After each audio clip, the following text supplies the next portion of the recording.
Imagine this: you are the most feared dictator in the world, a man who demands absolute loyalty, who sends millions to die for the motherland. And then one day, the war delivers a cruel twist. Your own son is captured by the enemy. A telegram arrives on your desk. The Germans have made an offer. Exchange your son for a captured German field marshal. The room falls silent. Generals lower their eyes. No one dares to speak. All wait for your decision. Will you act as a father or as the iron leader of a nation at war? This was the impossible choice that confronted Joseph Stalin, and the answer he gave would send shockwaves through history. Today, you will discover the tragic story of Yakov Dzhugashvili, the forgotten son of the Red Tsar. Yakov Dzhugashvili entered the world on March 31st, 1907, in a quiet corner of Georgia, far away from the roaring revolutions that would later define his father's name. Yakov was born at a time when his father was still just a struggling revolutionary, not yet the iron-fisted ruler he would become.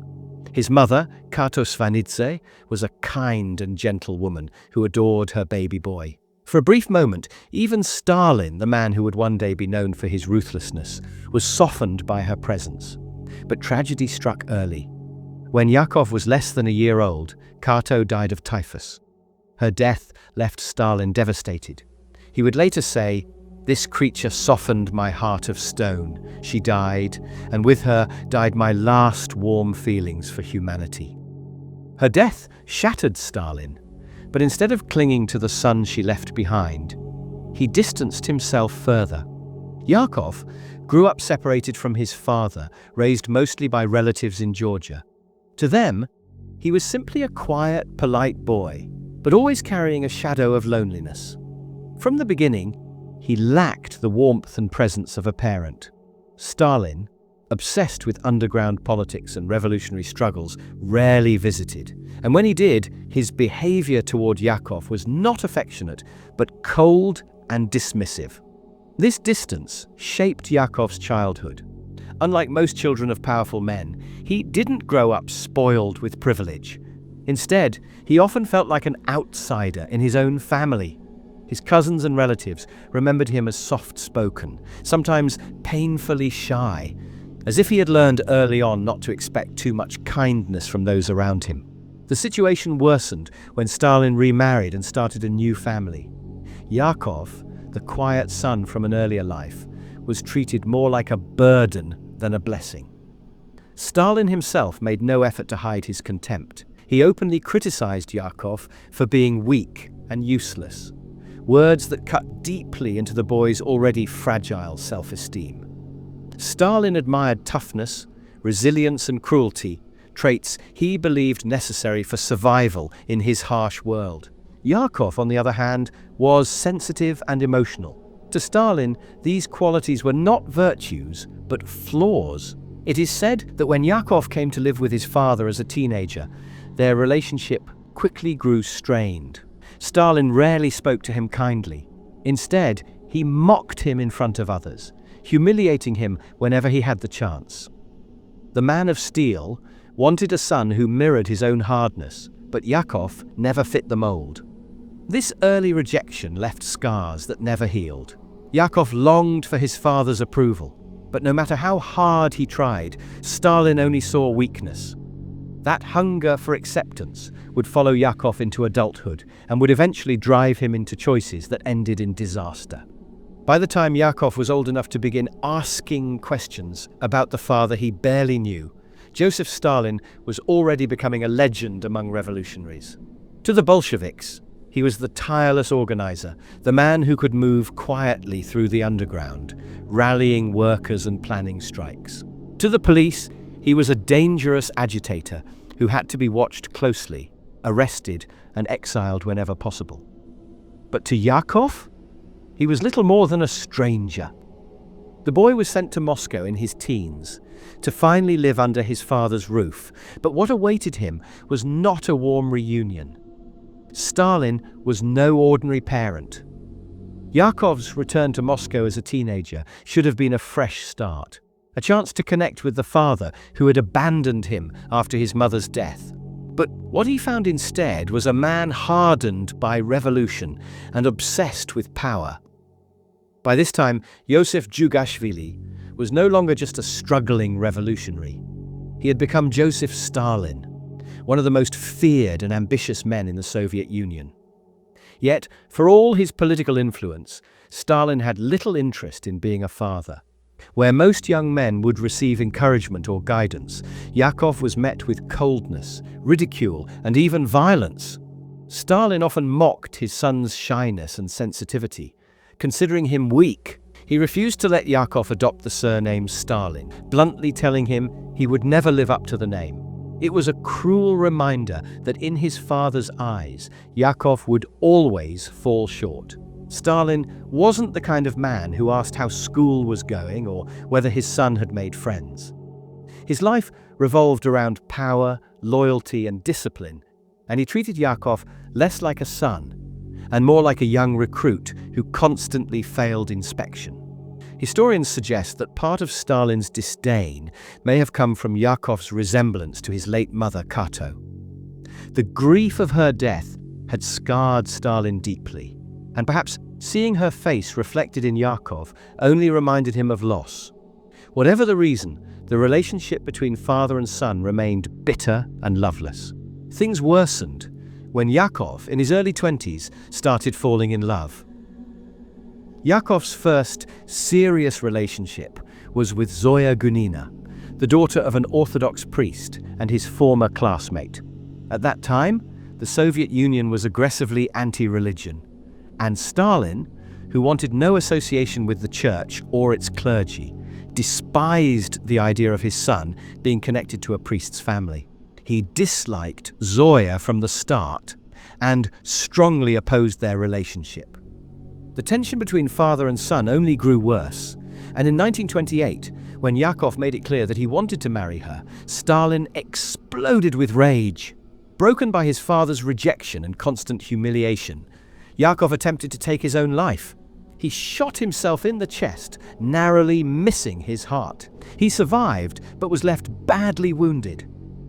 While his relatives, especially his aunts, rushed to save him, Stalin showed no concern. Instead, he coldly remarked, "He can't even shoot straight." To Stalin, Yakov was a constant disappointment. To Yakov, his father was a source of relentless cruelty which he could never escape. Yakov spent several months in the hospital recovering from this ordeal, and despite the deep scars, both physical and emotional, he went ahead with the marriage to Zoya. The relationship, however, was strained from the beginning, marked by frequent quarrels and growing bitterness. The couple eventually moved to Leningrad, where on 7th February 1929, Zoya gave birth to a daughter. Tragically, the baby died of pneumonia only 8 months later. The loss shattered what was left of their fragile bond, and Yakov and Zoya soon separated, though they never officially divorced. Yakov's next serious relationship was with Olga Golisheva, a fellow student at the Moscow Aviation School.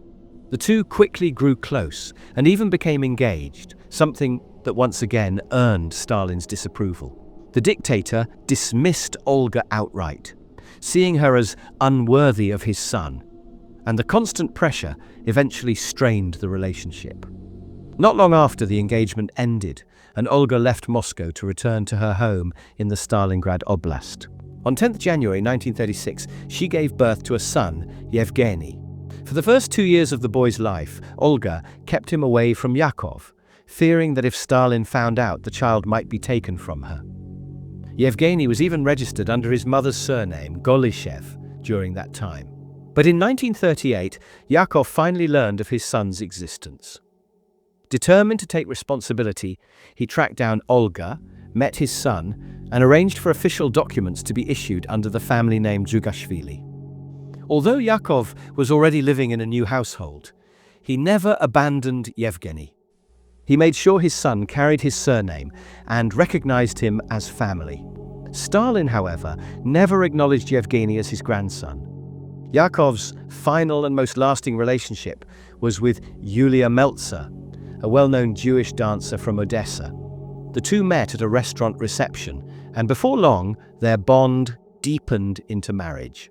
Historian Miklos Kun has suggested that Yulia may have seen her marriage as a way to gain entry into Stalin's powerful inner circle. But if that was the case, it didn't succeed. Stalin's hostility toward his son ran too deep. There was another problem too, Yulia's background. She was Jewish, and although Stalin never openly advertised it, he harbored strong anti-Semitic views. The idea of a Jewish daughter-in-law was something he could barely stomach. Unlike Yakov's earlier relationships, Stalin didn't directly interfere this time, but his cold disdain and quiet disapproval were impossible to miss. Despite that, Yakov and Yulia pressed ahead. They moved into an apartment together, and on 18 February 1938, the couple legally married, just one day before the birth of their only child, a daughter named Galina. For a brief moment, Yakov seemed to have found a measure of happiness, but Stalin's shadow loomed large. In time, Yulia herself would face the dictator's wrath, her fate leading not to a life of privilege, but to the horrors of a Soviet concentration camp. A story we will uncover further in this video. By the late 1930s, Yakov sought refuge in his work. He studied engineering and later trained as an artillery officer at his father's insistence. But even his military service would not earn him respect in Stalin's eyes. Instead, it would drag him into one of the darkest chapters of World War II, and ultimately lead to his tragic death in a Nazi camp.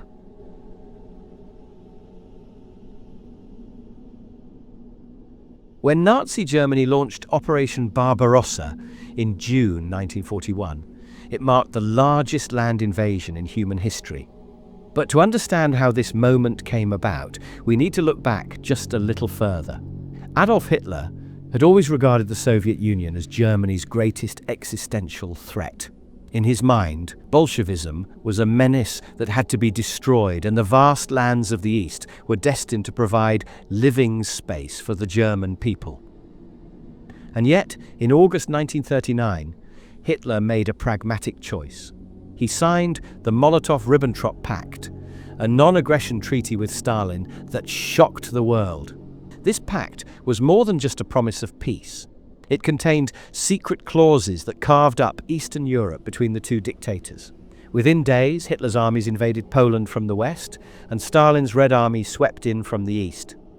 The country was split in half, erased from the map, its people left to the mercy of two totalitarian regimes. But on 22nd June 1941, Hitler broke the pact. Without warning, the Wehrmacht launched Operation Barbarossa, hurling more than 3 million men across the Soviet border. Stalin knew in his heart that the agreement with Germany would not last forever, but he had convinced himself that war was still years away. Now, it was suddenly at his doorstep. The initial shock was devastating. When the first reports of the invasion reached him, Stalin, the self-proclaimed man of steel, suffered a nervous breakdown. He retreated into isolation, locking himself away for days, paralyzed by disbelief and fear. And indeed, the Red Army was unprepared. German blitzkrieg tactics smashed through Soviet defenses with terrifying speed. Entire Soviet divisions were encircled and annihilated. Hundreds of thousands of soldiers surrendered in a matter of weeks. The once mighty Red Army appeared helpless in the face of the relentless advance. But gradually Stalin regained his composure. Emerging from his self-imposed exile, he addressed the Soviet people over the radio, calling on them to rise and defend the motherland. Even his own family was not exempt from the sacrifices of war. Stalin's younger son, Vasily, flew as a fighter pilot in the Soviet Air Force, and his eldest son, Yakov Dzhugashvili, served as an artillery officer on the front lines. Despite being the son of the Soviet leader, Yakov enjoyed no special privileges. Like any other soldier, he was sent to the front line, facing the same dangers and hardships as his comrades. His role as an artillery officer was especially perilous, demanding him to be in exposed positions under heavy enemy fire. For Yakov, this was more than just military duty. It was a chance, perhaps his last chance to prove himself to his father. Stalin had always dismissed him as weak, incapable, a disappointment. But on the battlefield, Yakov believed he might finally earn respect by serving with honor. The reality, however, was brutal. The Red Army was collapsing under the weight of Germany's blitzkrieg. Yakov's unit fought bravely, but near Smolensk they were surrounded. Ammunition dwindled, reinforcements never arrived, and with no escape possible, Yakov, along with tens of thousands of other Soviet soldiers, was taken prisoner. Exactly how Yakov was captured has remained a matter of debate among historians. Some accounts suggest he may have surrendered when his unit was completely cut off, while others claim he was disoriented and simply stumbled into German hands during the chaos of retreat. Whatever the truth, one fact is certain: Yakov Dzhugashvili was now a prisoner of war. Inside German captivity, Yakov made desperate attempts to hide his true identity. In an effort to conceal who he really was, he reportedly tore off his officer's insignia and tried to pass himself off as just another ordinary Red Army soldier. But the ruse did not last long. The Germans soon recognized him as Stalin's eldest son, a prize catch, and immediately transferred him to the Abwehr, the German military intelligence, for interrogation. What followed shocked even those who later read the interrogation reports. Instead of showing defiance, Yakov openly criticized his own army. He spoke bitterly of his division and other Red Army units, saying they were completely unprepared for war, poorly commanded and destined to fail. He dismissed Britain as weak, claiming it had never helped anyone, and in a startling twist, even praised Germany, calling it the only true empire left in Europe, declaring that without it, the whole of Europe would be nothing. Perhaps most disturbing of all, Yakov's interrogation notes revealed deeply troubling views about Jews. Despite the fact that his own wife, Yulia Meltzer, and her family were Jewish, Yakov himself expressed anti-Semitic sentiments. He claimed that Jews only wanted to trade or pursue careers in engineering, but avoided the hard work of being laborers, technicians, or peasants. That is why no one in our country respects the Jews, he reportedly said. For Stalin, the news was nothing short of a personal earthquake. He had always maintained that the Red Army must never surrender under any circumstances. His infamous order declared, "There are no prisoners of war, only traitors." So when word reached him that his own eldest son had been taken alive by the Germans, Stalin's response was cold and merciless. "Yakov is no longer my son. I would rather see him dead than in the hands of the enemy." True to his iron-fisted policies, Stalin applied the same cruel logic to his own family. By his decree, the relatives of any soldier who surrendered were to be punished and sent to the Gulag. Yakov's wife, Yulia Meltzer, was therefore arrested and thrown into a concentration camp. And if we are to follow this twisted reasoning to its conclusion, then surely Stalin himself should have been packed off to the Gulag. After all, it was his son who had fallen into enemy hands. The capture of Stalin's eldest son was a propaganda gift for the Nazis. They wasted no time exploiting it. German newspapers splashed Yakov's photograph across their pages, declaring that even Stalin's own blood had abandoned the fight. In Nazi broadcasts, they mocked the Soviet leader, claiming his son had surrendered willingly and was now living comfortably in captivity. One German propaganda leaflet said, "This is Yakov Dzhugashvili, Stalin's son and artillery officer, who on 16th July has surrendered near Smolensk, together with thousands of other soldiers and officers. Follow his example. He is alive and well and feels great. Why do you fight to the death when even the son of your leader has surrendered?" The Germans immediately recognized the propaganda value of capturing Stalin's eldest son. Yakov was not just any prisoner of war. He was the living proof that even the Man of Steel's own family could be broken on the battlefield. And so the Nazi regime set about exploiting him. Photographs of Yakov, shown smiling alongside his German captors, were printed on leaflets and dropped over Soviet lines. The message was simple yet devastating. If Stalin's own son surrenders, why should you keep fighting? For frontline Red Army soldiers, already demoralized and surrounded by chaos, such images struck deep at their sense of loyalty and morale. On the back of these leaflets was a carefully chosen piece of text. Part of a letter Yakov had been coerced into writing to his father shortly after his capture. It read, "Dear Father, I have been taken prisoner. I am in good health. I will soon be sent to a camp for officers in Germany. I am being treated well. I wish you good health. Greetings to everyone."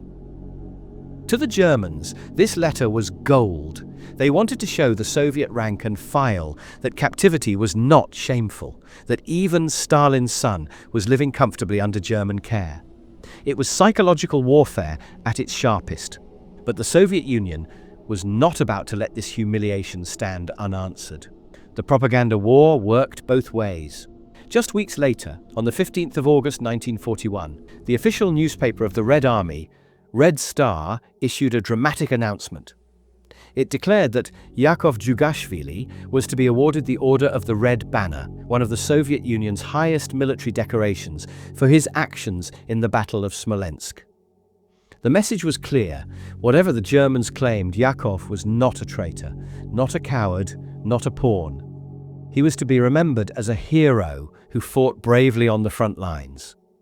By honoring him in this way, Soviet leadership tried to turn German propaganda on its head, transforming what Hitler hoped would be Stalin's greatest embarrassment into yet another symbol of patriotic resistance. But behind the scenes, the truth was far more grim. Stalin was deeply shaken, viewing his son's capture not only as a military defeat, but also as a personal betrayal. The man who demanded unwavering resistance from every soldier saw surrender as nothing less than a crime.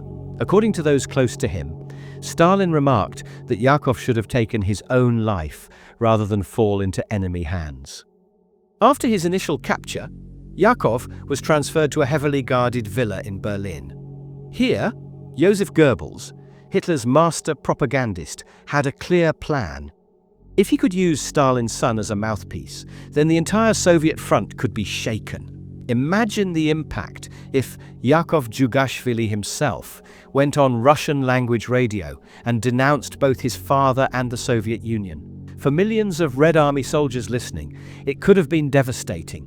A symbolic betrayal that might make them question their own sacrifices. And so the pressure began. Time and again, Yakov was summoned, offered comforts, promised better treatment, even freedom, if only he would record a few words condemning Stalin. But Yakov refused. Despite his lifelong rejection by his father, despite years of being mocked and dismissed as weak, Yakov would not betray his country. His defiance was stubborn and absolute.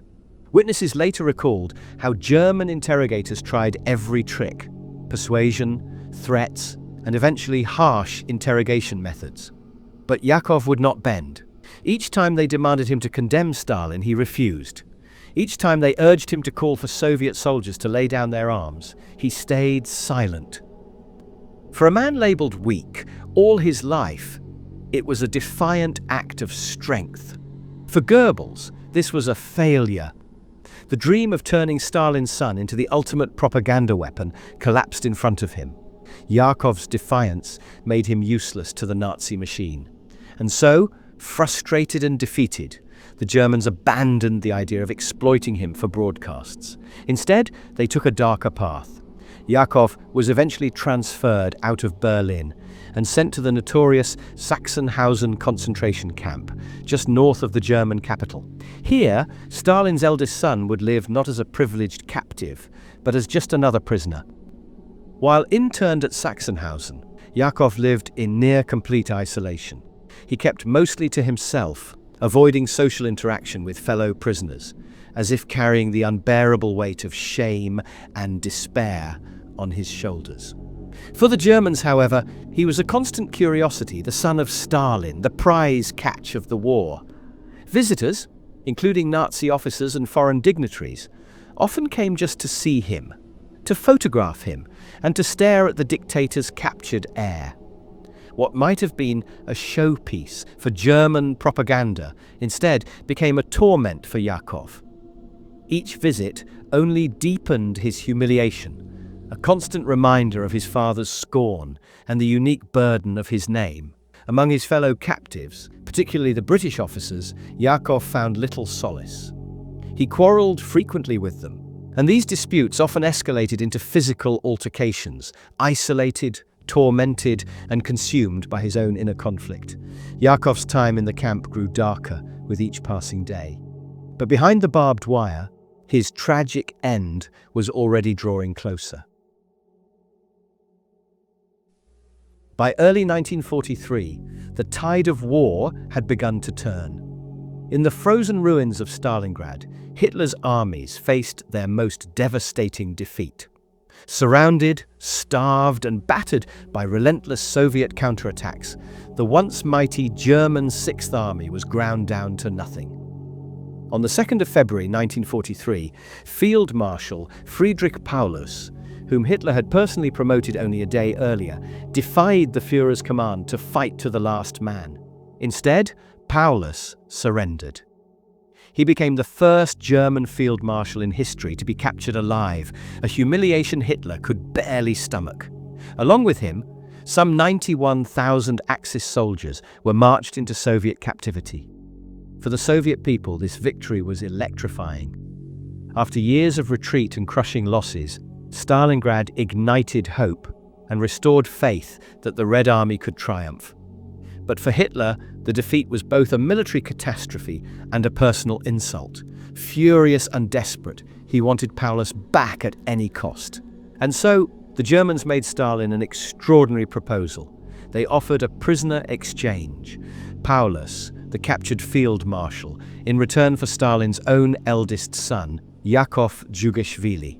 To the Germans, it seemed almost logical. Surely, they thought, Stalin would seize the chance to save his son. After all, what greater propaganda coup could there be than showing the Soviet leader bending his rules for personal gain? If Stalin accepted, the message would be clear. Here was a man who demanded sacrifice from millions, yet secretly secured his own child's release. But Stalin's reply was as cold as the Russian winter, brutal, chilling. In words that would echo through history, he dismissed the offer outright. "I cannot exchange a lieutenant for a field marshal. I have no son named Yakov." Stalin later stated, "Just think how many sons ended in camps. Who would swap them for Paulus? Were they worse than Yakov? All of them are my sons." With that merciless rejection, Stalin sealed his son's fate and ensured that Yakov would never leave German captivity alive.